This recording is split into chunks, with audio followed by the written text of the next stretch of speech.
What up, y'all? It's your man, Abuamerican. I wanted to validate some of the people that are on my page. I wanted to get them some validation here. There's a sector of people on my page who, when they talk about marriage, they only talk about marriage to virgins, and they catch a lot of flack for it from women, first and foremost. And I made a video about this, about being males being the sexual selector or disqualifier.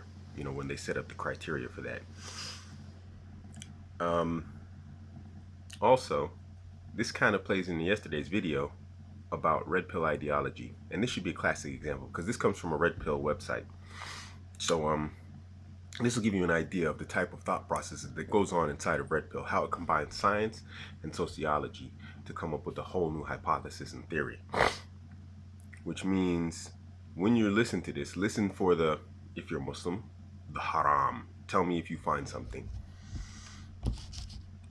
Research suggests that a woman's body incorporates the DNA of the semen of her casual sex partners. Compelling new scientific research has shown that female insects and mammals are able to absorb foreign DNA through the cells of their bodies.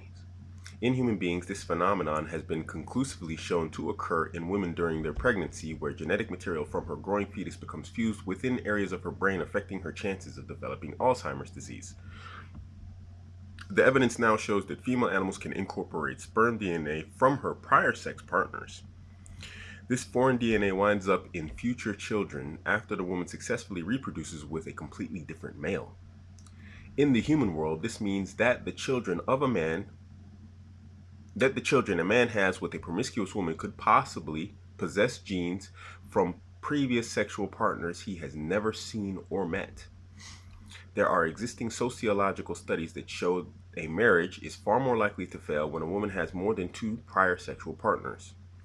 But now, renewed support for the once questionable field of telogyny is showing that there are also genetic reasons not to start a family with a promiscuous woman. Children you have with her may have their gene pool polluted by her random affairs and one-night stands. Telogyny is an idea first proposed by Aristotle that claims offspring can inherit genes from the mother's previous sexual partners. This idea was not scientifically supported until evidence piled up of microchimerism, the phenomenon of foreign DNA becoming incorporated into the genome of an individual.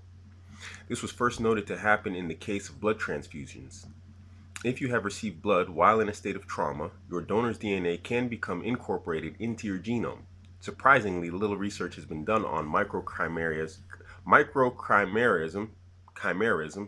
that's a tongue twister, since then, but all signs point to this being a widespread and common genetic phenomenon throughout the animal kingdom.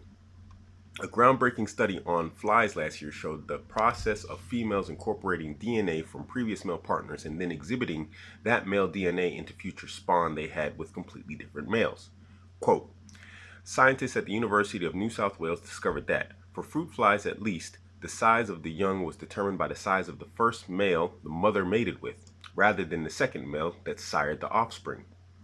New quote, our new findings take this to a whole new level, showing a male can also transmit some of his acquired features to offspring sired by other males, she says.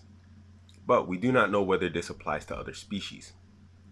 Dr. Stuart Wigby says of the Department of Dr. Stuart Wigby of the Department of Zoology at Oxford University added, the principle of telogyny is theoretically possible for pretty much any internally fertilizing animal.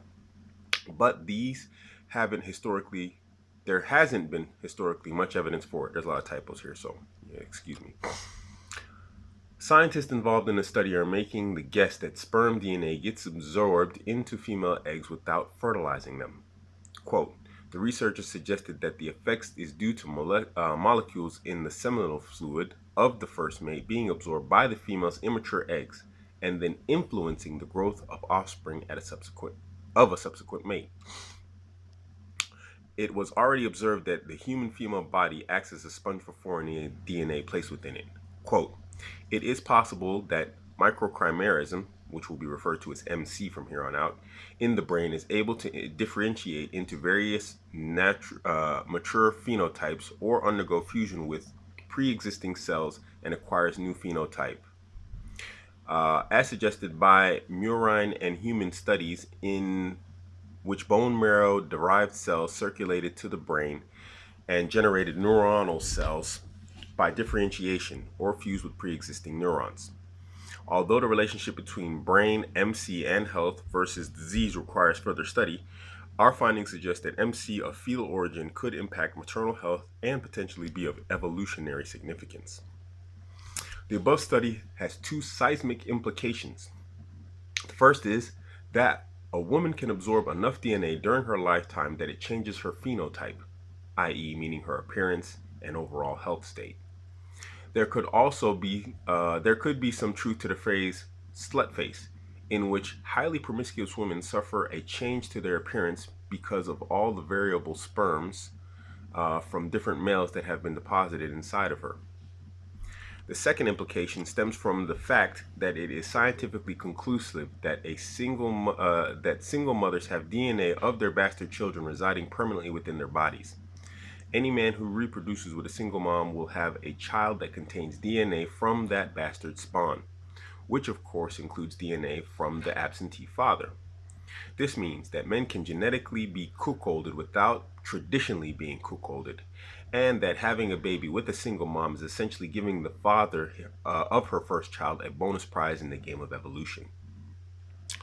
Microchimerism has also been noted in dogs, where older siblings pass on their DNA to younger siblings, suggesting that firstborn possesses the highest genetic purity, a suspicion perhaps suspected by the royalty of old.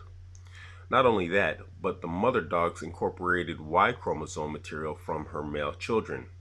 The mother dog essentially becomes more masculine by having sons. Quote, the researchers found cells with Y chromosomes in the mother after these births, meaning the mother had male cells present in her body. The researchers also found genetically similar males. The researchers also found genetically similar male cells in the mother's female puppies from a later litter. Those puppies were newborn and had never been pregnant, strongly suggesting that they acquired the cells that were left behind by their older brothers while in the womb. If a woman absorbs Y chromosome genes from male sperm via casual sex, this would easily explain why women with high notch counts exhibit more masculine traits, something that any international playboy can anecdotally confirm. The promiscuous girl becomes more masculine because various masculine genes are being inserted to her genome and affecting her phenotype.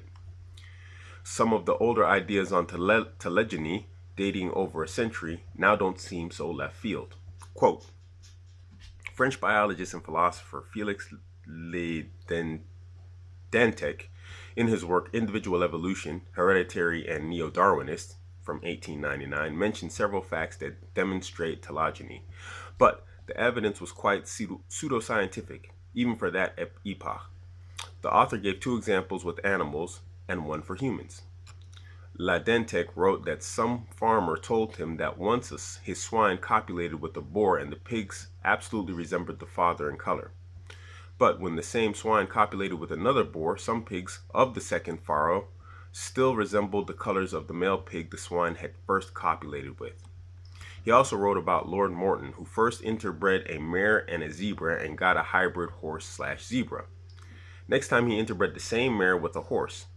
As a result, the second copulation, the Lord still got a colt that had lines resembling those of the zebra. Microchimerism is on the leading edge of genetic research that has lately included epigenetics, which is the switching on and off of certain genes due to environmental cues. Epigenetics has raised questions against evolutionary theory because it shows genetic adaptation can occur within individual organisms without the need for natural selection. New research, okay, there you might have something that's haram because we're, in terms of like evolution in the pure sense from like apes or whatever else. We dismiss that as Muslims.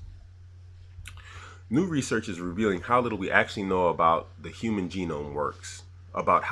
genome works, suggesting a more complex picture than we imagined.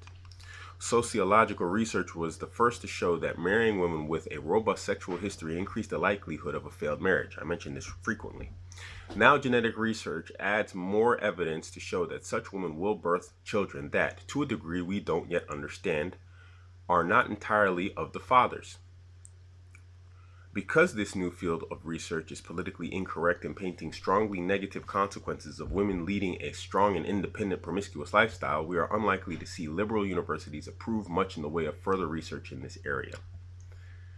For thousands of years, a woman's purity was cherished above all else when it came to siring a family.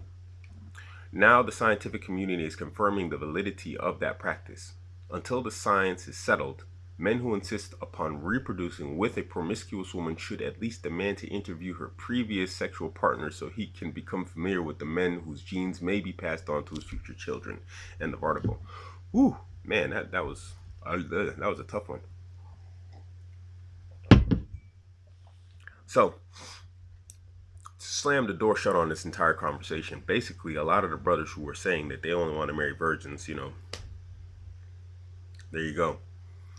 Biologically, internally, I mean, there's a small degree of revulsion to it, and so it might be stronger in others. And I have a hypothesis on this also, because I actually, I don't mind that a brother has a preference for virgins. It's not something that I particularly hold, but I have a theory as to why this is, and this is where I come in with my own theory. My theory is part of epigenetics. Those children, such as myself, who were sired with mothers who were not virgins, such as myself, will have less of an aversion to a woman who is not a virgin when he is seeking a mate out himself. Epigenetically, it's something that's passed on. Sons who were born to women who were virgins will have a stronger epigenetic attraction to the idea and concept of marrying a woman and having children with a woman who is a virgin or who was a virgin at his time of birth. Or, well, she wasn't a virgin at the time of his birth, obviously, but you get what I'm saying. He was the first child from her first sexual partner. I don't know, it might sound crazy, but then this sounded crazy until like all this science kind of connected it all. There's so much we don't understand. So anyway, there you go. Kind of, validating the entire conversation of brothers and whatnot, and their concepts and their ideas as to why that there's nothing wrong with what they want. Now, this isn't to say that, you should just totally dismiss other women. No, I mean, someone's got to marry him. But, a lot of these guys, they come with the concept and the idea that, okay, my first and, main squeeze is going to be a virgin. What was Aisha, radiallahu anha? So, just throw that under the bus right there. Let me just throw that football out there. It's in your court. The ball is in your court now. So, anyway, I just thought that was interesting. I thought you guys like to read that. Some serious red pill knowledge right there. Haram knowledge. This is your man, Abuamerican. Catch me on Instagram, Twitter, and Facebook, all at Abuamerican. Don't forget to hit like, or for my 2 fans, dislike and subscribe. I'm out.